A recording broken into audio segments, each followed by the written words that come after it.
আসসালামু আলাইকুম সবাইকে, কেমন আছেন সবাই? আমি মোহাম্মদ হারুন রশিদ ভূঁইয়া। আমি বর্তমানে আছি টেক্সাস টেক বিশ্ববিদ্যালয়ে একজন মাস্টার স্টুডেন্ট হিসেবে প্লান্ট অ্যান্ড সয়েল সায়েন্স ডিপার্টমেন্টে, এবং আমি একই সাথে ফাইবার অ্যান্ড বায়োপলিমার রিসার্চ ইনস্টিটিউটে একজন রিসার্চ অ্যাসিস্ট্যান্ট হিসেবে কর্মরত আছি। আজকে আমি কথা বলতে চাই আমেরিকান বিশ্ববিদ্যালয়ে অ্যাপ্লিকেশনের 10টা ধাপ নিয়ে, অথবা আমেরিকার একজন গ্র্যাজুয়েট স্টুডেন্ট হিসেবে আসার জন্য যে 10টি ধাপ রয়েছে সেই 10টি ধাপ নিয়ে।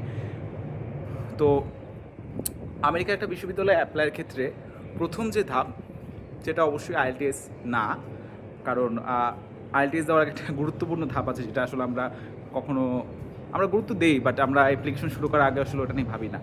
প্রথম ধাপটা কিন্তু হচ্ছে আপনার আমেরিকার বিশ্ববিদ্যালয়ে অ্যাপ্লাইয়ের ক্ষেত্রে যে কোন কোন বিশ্ববিদ্যালয়ে অ্যাপ্লাই করবে এটা শর্ট লিস্ট করা।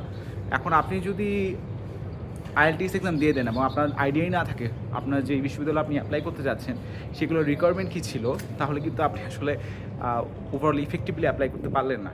তো আপনার যেটা করতে হবে, আপনার বিশ্ববিদ্যালয়গুলো শর্ট লিস্টিং করতে হবে, যে একটা এক্সেল শিট বানাবেন আপনি, সেখানে আপনার আকাঙ্ক্ষিত বিশ্ববিদ্যালয়গুলো লিস্ট থাকবে, এবং সেখানে শুধু বিশ্ববিদ্যালয়ের নামগুলো থাকবে না, খুব গুরুত্বপূর্ণ কিছু তথ্যও থাকবে। সেখানে কোন কোন তথ্যগুলো থাকবে?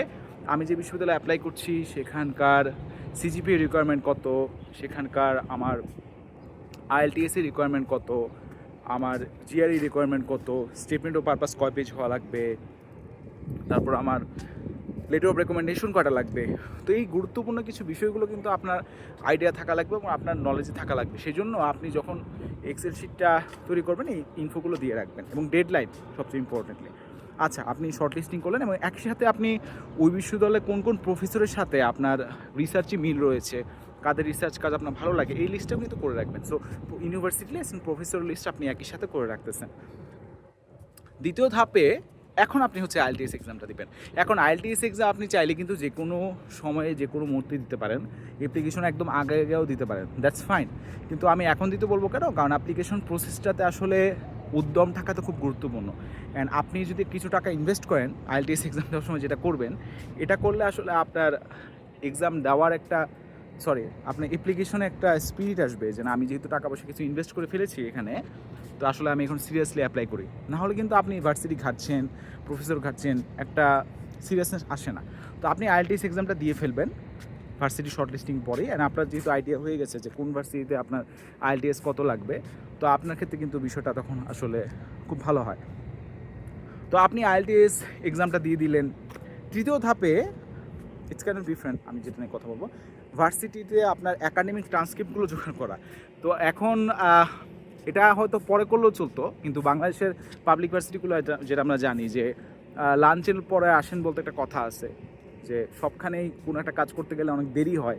তো একাডেমিক ট্রান্সক্রিপ্টগুলো আসলে কিন্তু খুব এসেনশিয়াল অ্যাপ্লিকেশনের জন্য, সবচেয়ে ইম্পর্ট্যান্ট। এবং আপনি কিন্তু যদি এটা লাস্ট মুহূর্তে করতে যান এবং লাস্ট মুহূর্তে করতে গিয়ে আপনি যদি বিপদে পড়েন, ডেডলাইন মিস হয়ে যায়, তাহলে কিন্তু এর চেয়ে দুঃখের আর কোনো বড় কথা নেই।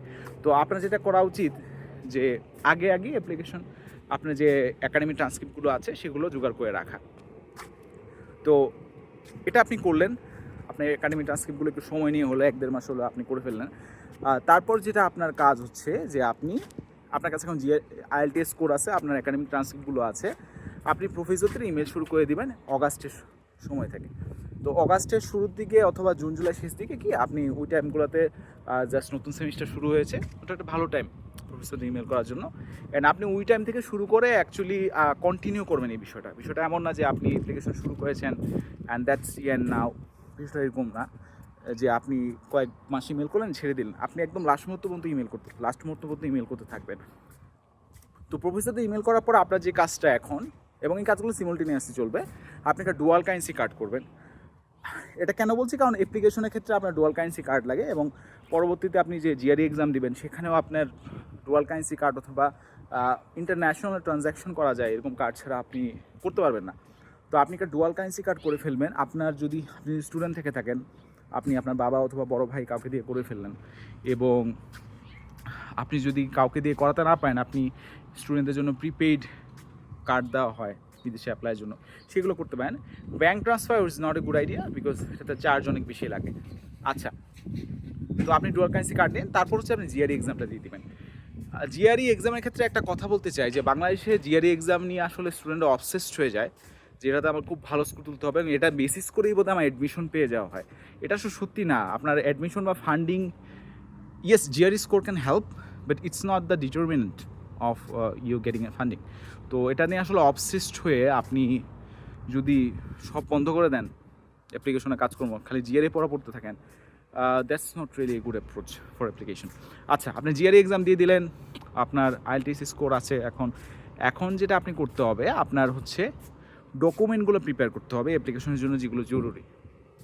কোন document? Statement of purpose, letter of রেকমেন্ডেশনের ড্রাফট। এই ড্রাফটগুলো আপনি আস্তে আস্তে তৈরি করা শুরু করবেন, কারণ আপনি কিন্তু এখন জিআরই এক্সাম দিয়ে দিয়েছেন, your probably in late October November and you need to apply soon.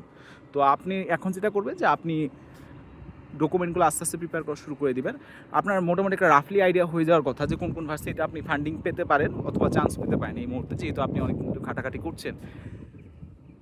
So আপনি ডকুমেন্ট প্রিপেয়ার করে ফেলেন অ্যান্ড ডিসেম্বরের দিকে অথবা ডিসেম্বরের আগে আগে আপনার যে ভার্সিটিতে ভর্তি হতে চাচ্ছেন সেই ভার্সিটির ডেডলাইন অনুযায়ী আপনি ওই সময় অ্যাপ্লাই করা শুরু করে দিবেন। অ্যান্ড অ্যাপ্লিকেশন পোর্টাল এরকম না আমেরিকান ভার্সিটিগুলো যে আমি আজকে অ্যাপ্লিকেশন শুরু করলাম এই মুহূর্তে আমার বসে শেষ করতে হবে। আপনি অ্যাপ্লিকেশন শুরু করতে পারেন, আপনি 1 মাস ধরেও ওই অ্যাপ্লিকেশনের ফিল আপ করতে পারেন, দ্যাটস ফাইন। সো আপনি সময় নিয়ে করেন, যেটাই করেন গুছিয়ে করেন, তাড়াহুড়ো করে কাজগুলো করবেন না, তাড়াহুড়ো করে statement of purpose, letter of recommendation এগুলো সাবমিট করবেন না।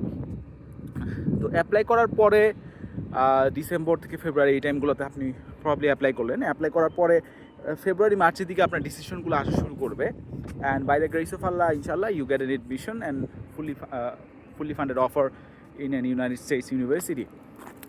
তারপর কি? তারপর আপনি যেহেতু অ্যাডমিশন পেয়ে গেছেন, এখন আপনার কাজ হচ্ছে ভিসার যুদ্ধটায় নামা। ভিসাটা একটা যুদ্ধ, কারণ আমাদের দেশে প্রচুর মানুষ অ্যাপ্লাই করে অ্যান্ড ভিসার ডেট পাওয়াটা খুবই ডিফিকাল্ট।